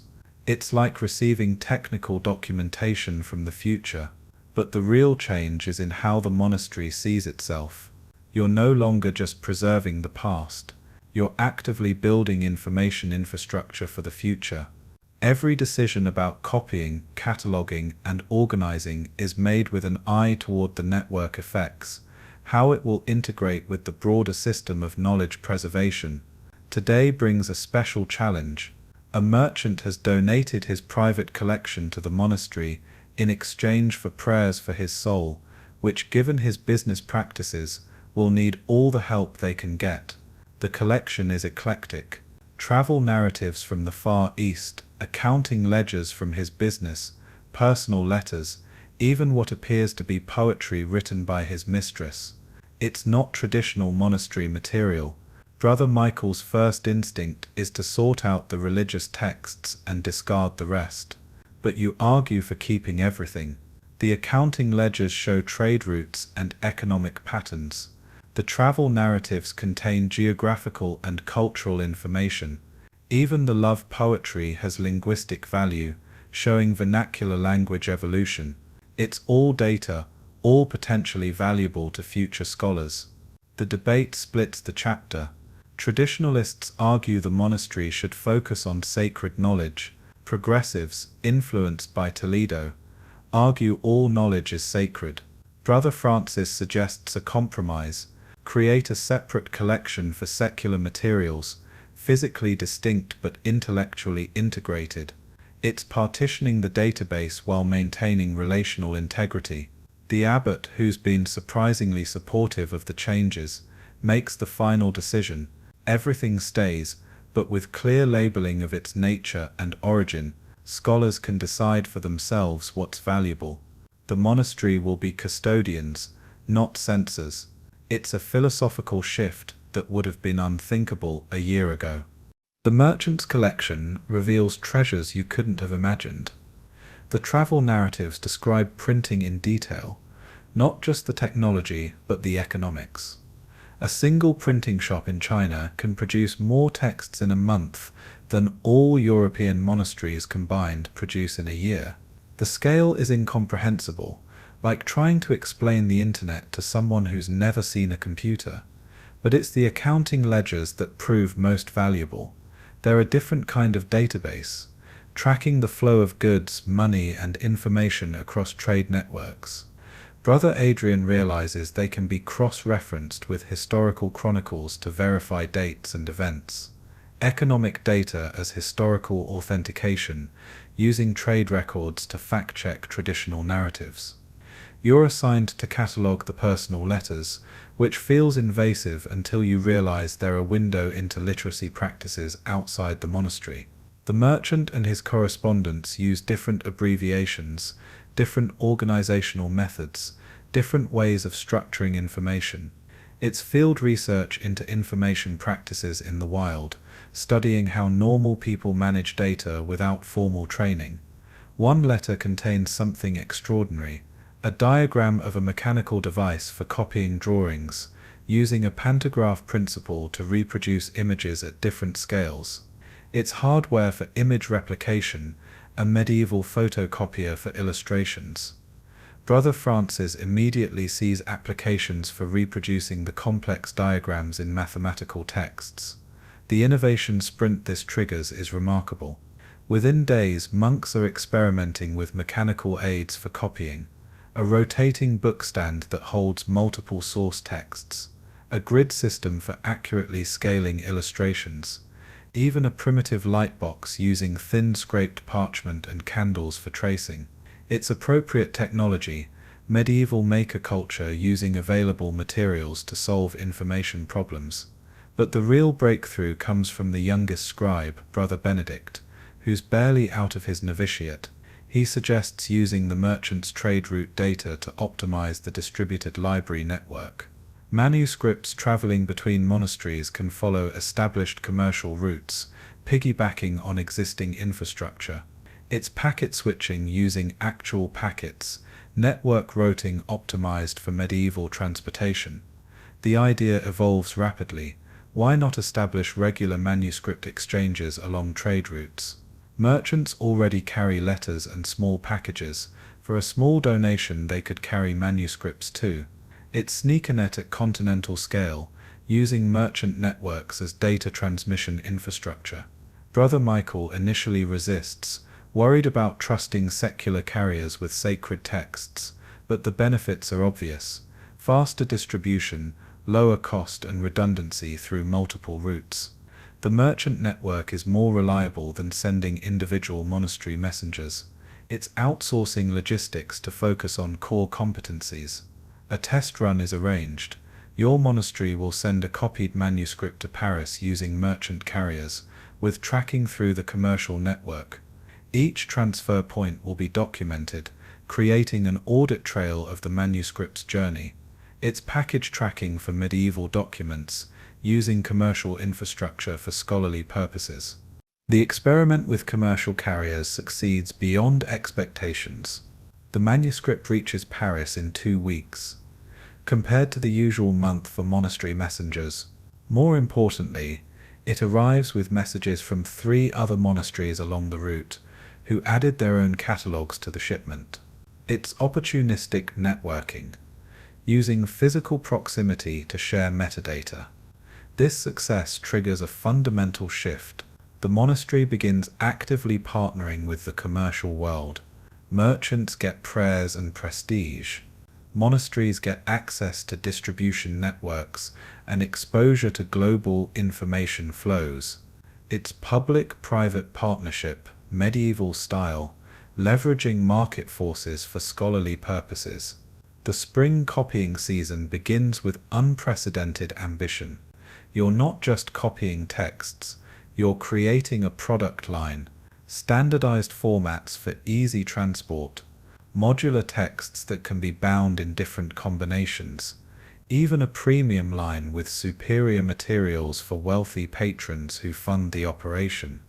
It's commercialization of knowledge production while maintaining scholarly integrity. Your current project exemplifies the new approach. A medical compendium combining Greek, Arabic, and contemporary European knowledge, organized using the Toledo system, with illustrations copied using the mechanical aids, and scheduled for distribution through the merchant network. It's integrated information architecture, combining the best of all systems into something entirely new. Brother Thomas has been corresponding with other monasteries about creating a subscription service. For an annual donation, patrons would receive copies of new texts as they're produced. It's software as a service, but the software is handwritten, and the service is salvation. The economics are compelling. Predictable funding for copying projects. Guaranteed distribution for new texts. Direct relationship between producers and consumers of knowledge. It's disrupting the traditional patronage model with something more sustainable and scalable. But success brings new challenges. Quality control becomes crucial when your reputation travels with every manuscript. Error checking takes on new importance. The monastery implements a 3-person review process for every text, one for content accuracy, one for copying quality, one for organizational compliance. It's quality assurance for medieval publishing. The network effects are becoming visible. Monasteries that adopted the Toledo systems are exchanging texts more frequently. Standardization enables interoperability. Common classifications reduce friction. The network is becoming more than the sum of its parts. Emergent intelligence arising from distributed collaboration. As you put the finishing touches on an illuminated capital, you reflect on the transformation. A year ago you were a simple copyist in an isolated monastery. Now you're part of a continental network of information professionals, using cutting-edge organizational systems and commercial partnerships to preserve and disseminate human knowledge. The bell rings for Vespers, and you set down your quill. Tomorrow you'll return to copying, organizing, preserving. But you're not just maintaining the medieval database anymore. You're building the foundation for the information age, one manuscript at a time. The future is coming, whether as Chinese printing presses or Arabic mathematics or commercial literacy. Your job is to ensure that when it arrives, the infrastructure is ready. As you file into the church for prayers, you notice something different. The younger monks are discussing classification systems. The older ones are debating preservation techniques. Even prayers have become opportunities for information exchange. The monastery has evolved from a storage facility to a living laboratory of knowledge management. The medieval database isn't just surviving, it's thriving, adapting, evolving, and you're part of it. A node in the network, a thread in the web of human knowledge that stretches from the ancient world to a future you can barely imagine. The work continues, will always continue, connecting the past to the future through the eternal present of carefully copied words. If you found this journey through medieval information architecture fascinating, hit the like button and let me know in the comments what historical period you'd like to explore next. Subscribe for more deep dives into the hidden systems that shaped our world. Until next time, remember that every Google search owes a debt to monks who thought organizing knowledge was worth dedicating their lives to peace.